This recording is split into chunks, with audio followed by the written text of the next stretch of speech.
Bom dia, boa tarde ou boa noite.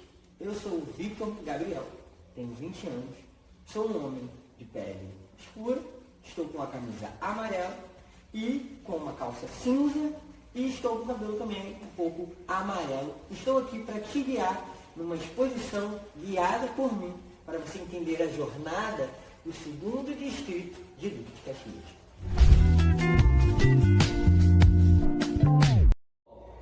A primeira visita que eu quero te levar é para conhecer os Templos das Conchas. O que são os Templos das Conchas, Victor?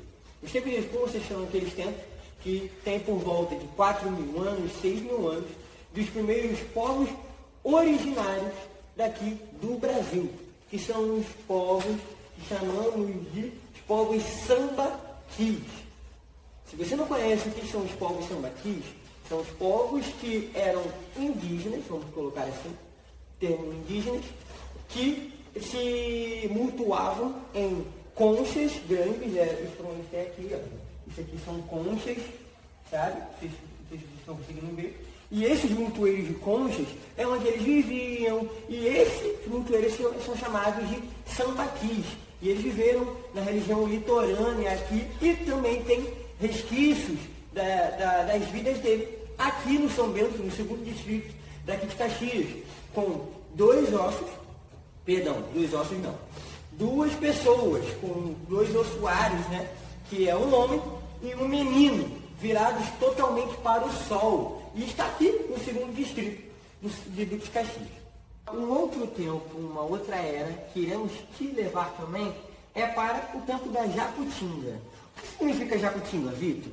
Jacutinga significa ave branca, né? Jacu, que significa uma ave, Tinga significa branca.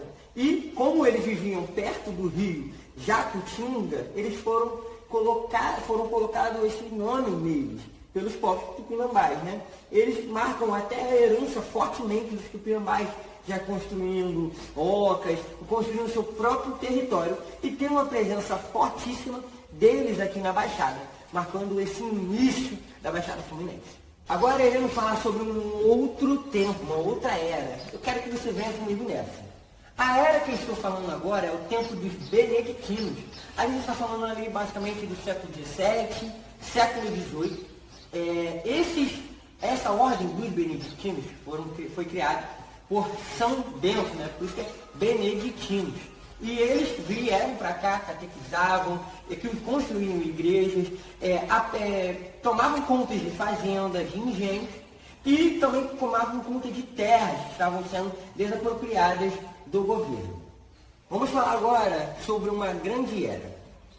Vamos falar sobre um tempo onde a luta, a persistência e a resistência dos povos negros era bem vivida. Estamos falando dos tempos onde os povos negros foram escravizados. Tempo da Hidra de Iguaçu. E o que é a Hidra?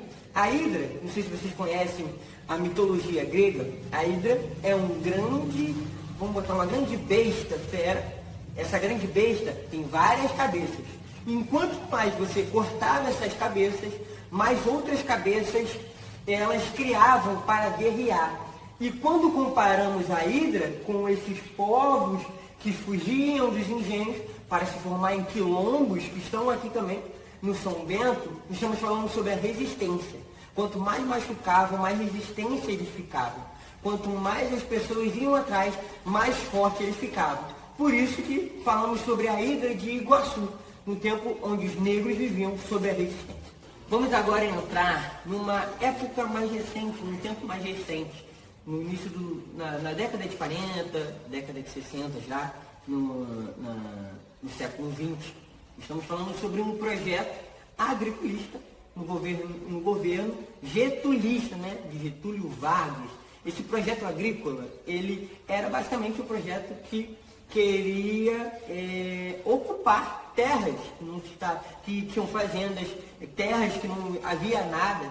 E essa ideia era basicamente criar novas casas, criar ocupações para novas pessoas virem e morar nelas. Lembra que falamos sobre o núcleo colonial, que foi um tipo de ocupação também, só que ocupações onde vivia grandes fazendas, sabe, engenhos também, esses lugares foram ocupados. Agora iremos falar sobre um novo tipo de ocupação, ocupações populares, vamos colocar esse nome, já na década de 80, século XX também. Essas novas ocupações começaram também a trazer novos tipos de pessoas, como as ocupações também dos ribeirinhos. Não sei se você conhece o que são ribeirinhos. Ribeirinhos são casas que vivem em ribeiros, né, perto de água. Então, esses tipos de ocupações juntou-se nos rios ribeirinhos, Rio Sarapuí e no Rio Iguaçu também, né? No território também de APA, no São Bento, como está escrito aqui. Iremos falar agora sobre um tempo muito difícil para a nossa era, que foi um tempo também que marcou, infelizmente, chamado de tempo das injustiças ambientais. Lembra dos rios que eu falei nas novas ocupações, que é o Rio Sarapuí, sabe, também o Rio Iguaçu? Esses rios foram muito importantes para também, no tempo escravagista, né? Infelizmente, utilizar esse termo. Tempo escravagista, onde os negros estavam aqui sendo utilizados como escravos, infelizmente. E nesse tempo, ele era utilizado esses rios. Mas, depois, com as novas ocupações, com pessoas começando a frequentar mais, com pessoas começando a utilizar esses lugares, infelizmente, para jogar resíduos, infelizmente, para acabar realmente com o ambiente que vivemos, o rio Sarapuí hoje, ele não é um rio que é recomendado a nadar, um rio recomendado a beber, é um rio totalmente que sofreu essa injustiça ambiental.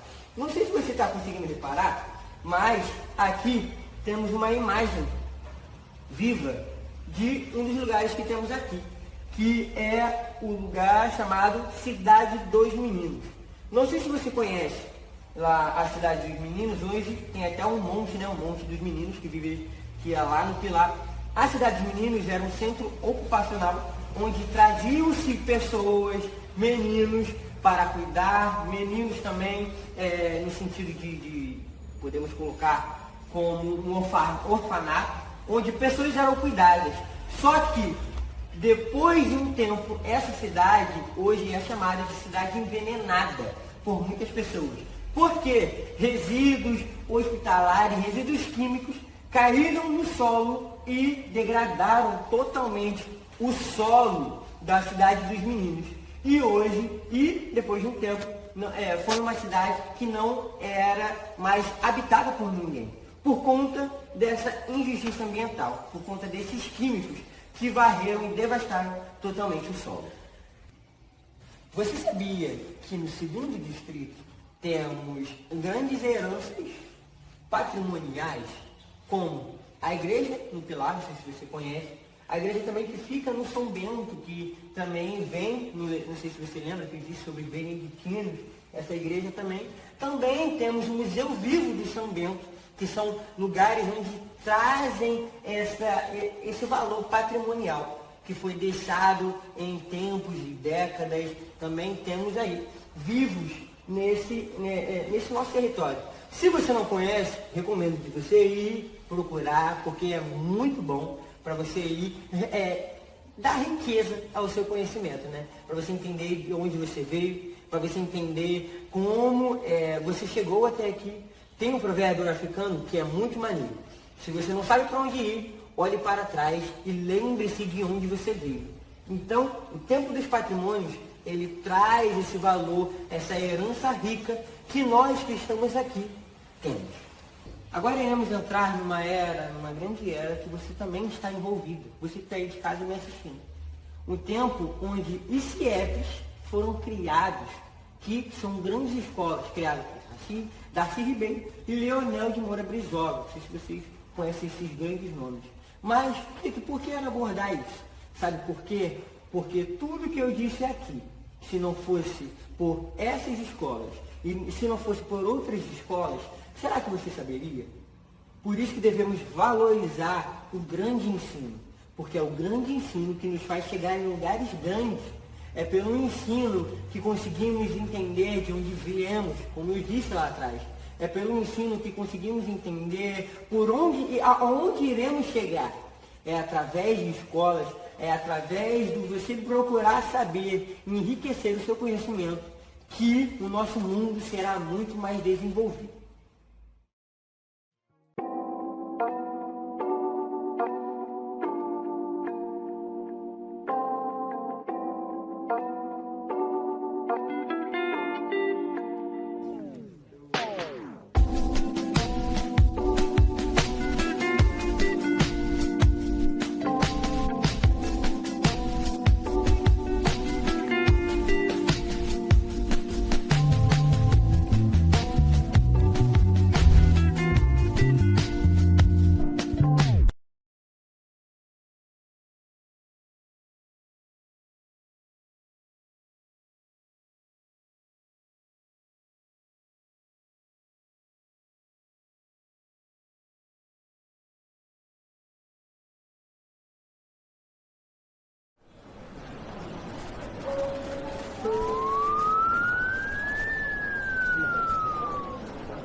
Os sambaqueiros, eles eram o povo das conchas, né? Então eles viviam no meio de concheiros ou sambaquis, né? Como nós conhecemos. Na verdade, os tupinambás chamavam esses montes de conchas de sambaqui. Na verdade, eles foram os primeiros habitantes do litoral brasileiro. Aqui no território do Duque de Caxias, aqui no segundo distrito, nós temos a presença de sambaqueiros de até 7, 8 mil anos antes do presente. Sabe o que significa isso? As pirâmides do Egito foram construídas há 3.600 anos, mais ou menos, antes de Cristo. Aqui no nosso território, há 5 mil anos antes do presente, já tinha pessoas morando em Caxias. Isso significa que, muito antes, né, das pirâmides do Egito serem construídas, já tinha pessoas morando aqui no território de Duque de Caxias.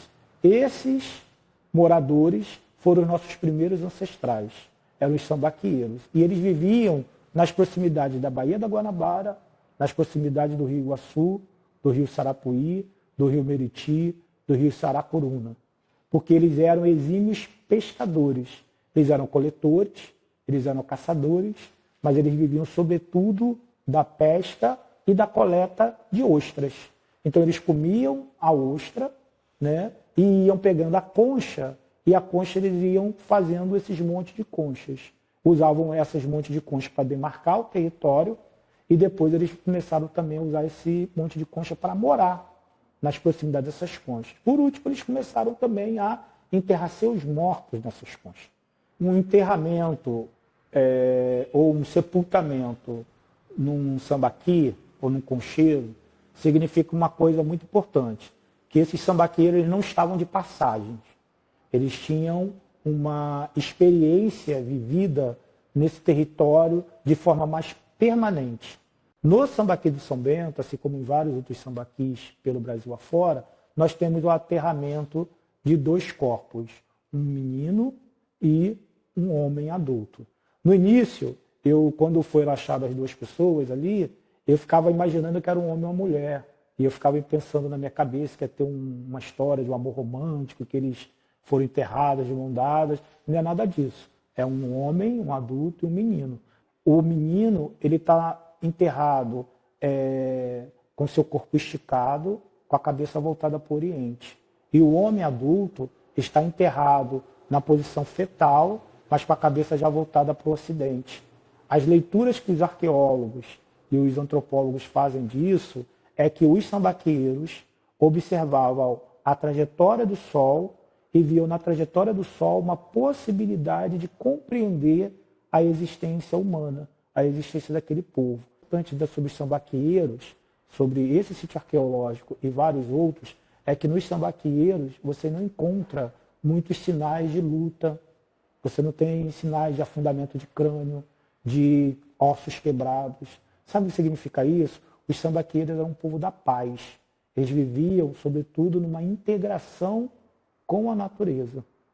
E isso é muito bonito, porque na Baixada Fluminense a gente tem uma marca de uma história da violência, mas os nossos primeiros ancestrais eram um ancestral de paz. Né? Então a violência ela veio com a colonização, a violência ela veio com a dominação. Né? E os primeiros seres humanos que viveram nesse território era uma ancestralidade da paz. Os tupinambás chegaram aqui por volta aproximadamente 1000 anos antes do presente, né? Ali por volta do ano 500 depois de Cristo. E eles ainda encontraram os sambaqueiros aqui, porque a gente conhece muito, inclusive o nome sambaqui é dado pelo Tupinambá. Agora, os tupinambás, eles já eram bem diferentes dos sambaqueiros, eles eram já um povo mais guerreiro, eles já tinham aldeias muito mais amplas, né? Eles já tinham ocas, famílias mais extensas, já faziam conexões, porque eles vêm da Amazônia. Então tem toda uma lógica. Eles dominaram o território inteiro. Aqui na Baixada você tinha a aldeia Jacutinga, a aldeia Sarapuí, você só tem Caxias, a aldeia Jaguaré, a aldeia das Velhas. Todo esse território aqui foram dominados pelos tupinambás. E se vocês veem, até hoje, os tupinambás ainda estão no território através da nomenclatura do território. Né? Rio Sarapuí, Rio Meriti, Rio Iguaçu. Né? Então, o que é natural, você encontra na fala do Tupinambá. Os africanos que vieram para o São Bento eram, sobretudo, africanos bantus. E o banto, ele tem uma coisa muito importante na sua cultura, que é aonde eu chego, eu preciso considerar, respeitar, reverenciar os primeiros donos da terra. Olha que coisa bonita. Quem trouxe os bantus para cá escravizados foram os portugueses, dizendo, eu sou proprietário dessa terra. Mas os bantus reconheceram e reverenciaram os tupinambás, que eram, de fato, os primeiros donos da terra. Tem uma coisa muito bonita. O livro mais antigo de batismo daqui do território da Baixada Fluminense, em 1686, nos primeiros batismos de crianças filhos de africanos, os indígenas são padrinhos. Então, numa lógica colonial, os bantus reconheceram que os primeiros donos da terra eram os tupinambás. E os bantus, eles trouxeram tecnologias inúmeras da África e conectaram essas tecnologias com as tecnologias tupinambás. Eu sempre tenho dito que a diáspora africana não foi apenas uma diáspora demográfica, mas foi também uma diáspora cultural, de saberes e de tecnologias. Você tem uma ideia? Os principais barqueiros africanos do território dos rios Sarapuí, Rio Iguaçu e Rio Meriti eram de Cabinda, do norte de Angola. E lá eles tinham uma disposição dos rios muito parecidas com aqui. E eles trouxeram para cá, por exemplo, a tecnologia de navegação em rios de fundo de baía, rios de água rasa, com barcos feitos de fundo chato, que não encalhavam no território. Os africanos e os bantus estão aqui. Então os africanos vieram para cá para serem lavradores, eles eram também barqueiros, eles eram curandeiros, né? E eles eram também, estavam trabalhando como lavradores no território. Né? E assim, uma coisa muito importante dizer é que o africano aqui, embora eles fossem escravizados, as suas histórias são trajetórias de liberdade. Porque não teve um dia sequer que nós não tivemos no território do São Bento um africano lutando pela sua liberdade. Seja através do quilombo, seja através da negociação de carta de alforria, seja através de fugas, seja através do enfrentamento dos feitores. A fazenda do São Bento, por exemplo, era tão grande a liberdade no território que aqui no São Bento os padres fizeram feitores para tudo. Tinha feitor, né, dos lavradores, feitores das rodas de cerâmica, tinha feitor até para as crianças. Havia uma necessidade grande de controlar os africanos. Por quê? Porque eles tinham, né, cotidianamente um processo de liberdade, de luta por essa liberdade, seja através de quilombos, seja através de outras formas cotidianas por essa luta. Aqui, no nosso território, nós tivemos um quilombo, a gente tem notícia dele desde 1808, aproximadamente, até 1883, o Quilombo do Bomba. O Quilombo do Bomba foi uma espécie de Palmares na Baixada Fluminense, nas margens da ilha da Baía da Guanabara. O Quilombo do Bomba, ele tinha um rei chamado Rei Gabriel, e a polícia, o exército, os capitães do mato tentaram pegar ele ao longo de uma vida inteira. E não conseguiram. Só quando ele já estava bem envelhecido que conseguiram pegar ele. E o quilombo ainda continua existindo, né? Só que agora sucedido por uma mulher. É uma das poucas histórias de quilombos no território brasileiro que foi liderado por uma mulher, uma rainha. Então, você tinha um rei do quilombo, que era o Gabriel, que foi sucedido por uma rainha do quilombo, que era a Marta. Agora, o mais bonito de tudo é que o vocábulo bomba, nas línguas africanas, quer dizer, aquele que vigia, aquele que toma conta do inimigo. Ou bomba também podia ser o tambor que convoca para a luta, que convoca para a guerra. Os rios da Baixada Fluminense, eles sempre pulsaram vida, né? Os sambaqueiros viviam às margens dos rios. Os tupinambás viveram às margens dos rios. E os africanos vieram para cá vivendo às margens dos rios também. E esse rio ele era muito importante, porque o indígena, né, o africano, tratava esse rio como um Deus, como uma deferência. E esse rio devolvia para ele vida, né? Devolvia peixe, comida, água para beber. Você vê, hoje, com toda a tecnologia, com toda a modernidade, nós damos esgoto para o rio. E o rio devolve para a gente o quê? Doença, mau cheiro, mosquito. Então, me parece que a gente precisa repensar essa forma de viver no território.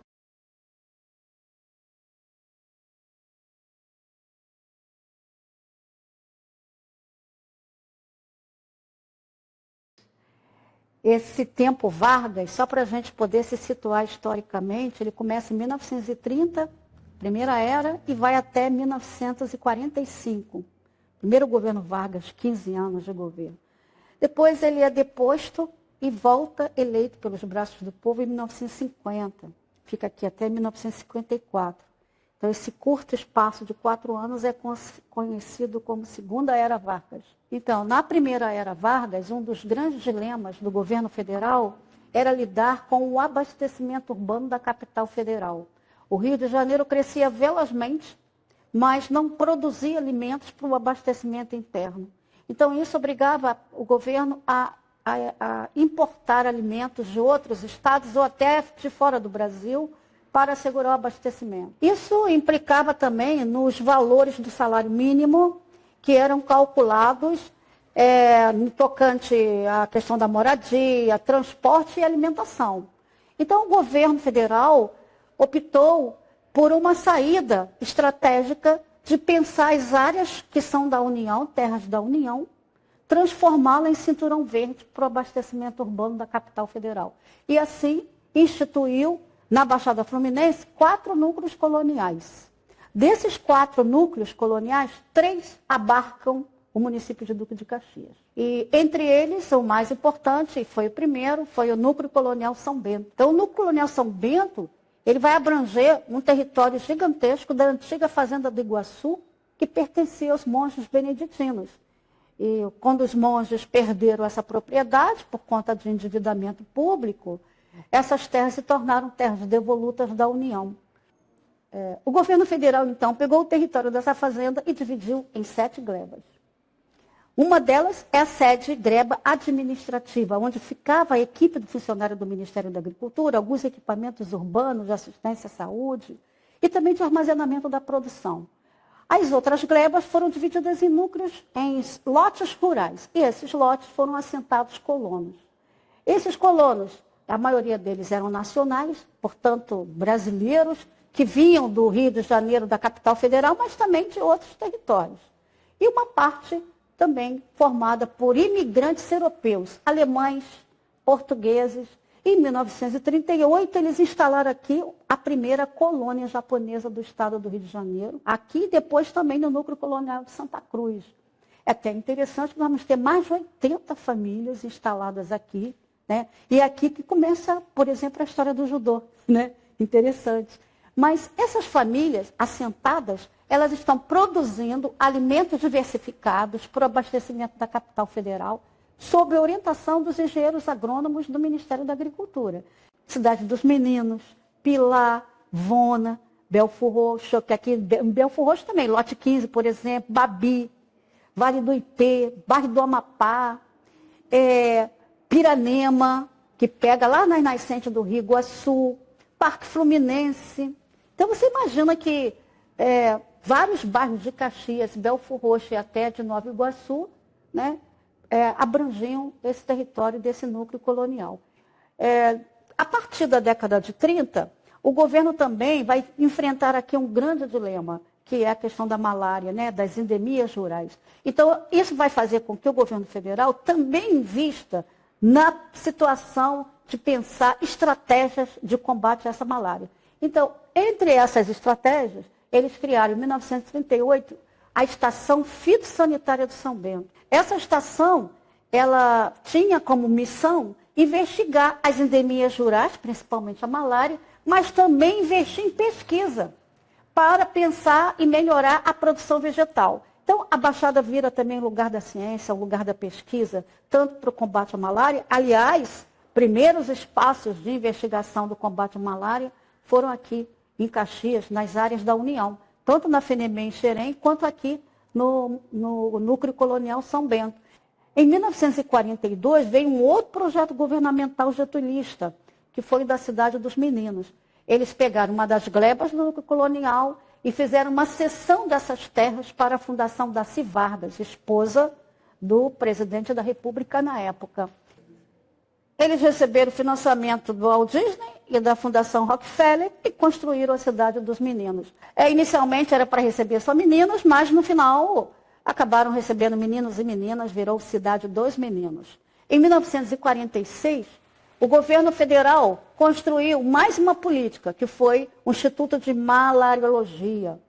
Em 1949, eles instalam esse instituto na Cidade dos Meninos, em prédios que não estavam ainda sendo ocupados. Ora, a Cidade dos Meninos, então, passa a ser também mais um espaço de pesquisa sobre a malária, com pesquisadores, com campo de observação, hospital, Vila da Malária, casas para funcionários e para pesquisadores. E, posteriormente, eles instalam ali uma fábrica de profilaxia. Essa fábrica produzia medicamentos de combate a verme, para os olhos, para doenças das endemias rurais, mas depois começa a produzir pesticida para combater a malária. De fato, esse pesticida, chamado de BHC, popularmente conhecido como pó de broca, acabou com a malária aqui nesse território. Mas, em compensação, ele contaminou o território. Foi proibido pela Organização Mundial da Saúde, e aí o pesticida parou de ser produzido, a fábrica foi fechada, o Instituto de Malariologia foi embora. Os pesquisadores e as pesquisas também. Mas ficaram os residuais desse pesticida. Contaminou a cidade, o solo, a água e o ar. Logo, na década de 90, as crianças foram retiradas de lá porque estavam também contaminadas. Hoje é um caso crônico de contaminação. A década de 1960 ficou conhecida e marcada por muitas transformações no Brasil e no nosso território. Poderíamos pensar, por exemplo, que em 1961 a Reduc começou a funcionar. As suas obras começaram em 1957 e 1961, em janeiro, curada. Nesse mesmo ano, o núcleo colonial São Bento e os outros núcleos coloniais foram extintos. Os núcleos coloniais e a Baixada deixou de produzir para o abastecimento urbano do Rio de Janeiro e o agronegócio assumiu esse abastecimento brasileiro. Isso significou que os colonos, com seus sítios, foram perdendo todo aquele apoio que possuíam nas suas atividades agrícolas e começam a vender esses lotes. Ao mesmo tempo, a cidade do Duque de Caxias está sofrendo profundas transformações. Quando a Reduc for instalada, ela vai ser instalada numa área de manguezal. Eu quero chamar a atenção que você tem uma área de pesca, de pescadores, que vai ser duplamente aqui impactado com isso. Então, quando vem a Reduc em 60, Logo depois vem a Fabor, primeira petroquisa brasileira, do lado da Reduc. E logo a seguir um polo petroquímico. Multinacionais chegando para receber esse material refinado, armazenar, distribuir, as chamadas distribuidoras. Final de 40 para a década de 50 e 60, nós vamos ver a cidade triplicando de população. Imagina que a cidade cresce, cresce, cresce, mas de outro lado não tem investimento em infraestrutura. População chegando de tudo quanto é lugar, do Nordeste, Minas, do Espírito Santo. E vai ter que enfrentar também seus dilemas. Não tem água para todo mundo, não tem luz, não tem esgoto, não tem escola, não tem saúde. Uma cidade que cresce, que desmonta, que se urbaniza, né, que, de uma forma veloz, é preciso então cuidar de alguns patrimônios. Então, na década de 50 ainda, esse casarão e a capela da Fazenda do Iguaçu foi tombado como patrimônio histórico nacional. Anterior a isso, nós vamos ver a Igreja do Pilar também sendo tombada como patrimônio histórico nacional pelo IPHAN. Então, nós temos os únicos 2 patrimônios históricos nacionais tombados estão aqui no território do Núcleo Colonial São Bento, né? Mas eu penso que a década de 90, ela foi também uma década muito, digamos assim, impactante para todos nós e para este território. Por quê? Os antigos colonos foram retalhando e vendendo seus lotes e a população foi crescendo aqui nesse território. Aqui havia então o chamado Parque São Bento, que foi criado em 1939 para preservar esse Morro do Céu, essa vegetação, controlar a queda de barreira, melhorar o ar. Então, esse território ainda estava muito preservado. A partir de 1990, começa a chegada também de outras ocupações. Então, ocupações, algumas ilegais e outras realizadas pelos movimentos sociais. Então, a partir de 1995, começa a surgir aqui várias ocupações. Ao total, hoje, nós temos 11 ocupações no entorno do Rio Iguaçu, do Rio Sarapuí, nesse território de Sede Gleba, só na Sede Gleba. Imagina, né? Então, é uma população que cresce velozmente. Mas, em contrapartida, a gente não vê ainda aqueles direitos básicos de urbanidade sendo garantidos. Então, para vocês terem uma ideia, aqui, a primeira escola que surgiu aqui nesse território foi a chamada Escola Odilon Braga, que foi construída também pelo governo federal, pelo Ministério da Agricultura, que hoje é a Casa de Retiro. Ela era a única escola que existia. Posteriormente, a Igreja de Petrópolis, a Diocese de Petrópolis, construiu aqui o Patronato São Bento, passando a receber crianças desvalidas, que ficavam de formato internato. E os outros vinham só para estudar. Então, 2 escolas públicas passaram a funcionar nesse espaço do Odilon Braga. Uma escola estadual e uma escola municipal. Posteriormente, quando o núcleo estava em vista de ser finalizado, desinstituído, o que fez o governo federal? Cedeu o armazém, que era esse espaço aqui, que é a sede do Museu Vivo do São Bento, para a escola municipal, que virou Escola Municipal Nísia Vilela. E o governo do estado construiu um novo prédio, ali no Gramacho, para abrigar a antiga Escola Estadual Patronato São Bento, que passou a receber o nome de Escola Estadual São Bento. Então, 2 novas escolas foram construídas, mas ainda eram poucas. Então, nós só vamos ver na década de 60 o surgimento de novas escolas. Tanto no Parque Fluminense, como na Cidade dos Meninos, como no Pilar, essas escolas só surgem na década de 60, chamadas escolas estaduais ou grupos escolares. Na década de 80, começam as lutas para ampliação de vagas, porque essas escolas ainda eram poucas, não eram suficientes para o número de crianças que precisavam de vaga. Então, começa a luta, junto com o governo Leonel Brizola, aí pela construção dos CIEPs. Aí surgem os CIEPs aqui, CIEP Coracoralina, o CIEP aqui que está aqui do 218, esses CIEPs que estão aqui no nosso entorno. Vocês vão ver no 2º distrito vários CIEPs sendo construídos a partir da luta de quem? Das associações de moradores. A vida humana é o maior patrimônio de uma sociedade. Quando nós não nos importamos com a vida humana, eu acho que perdemos a nossa civilidade. Eu penso que a luta do museu é uma luta pela preservação desses patrimônios. Não podemos viver sem memória, sem história, sem patrimônio, sem moradia decente, sem direitos básicos, mas também sem valorização da vida. A vida precisa e deve ser protegida.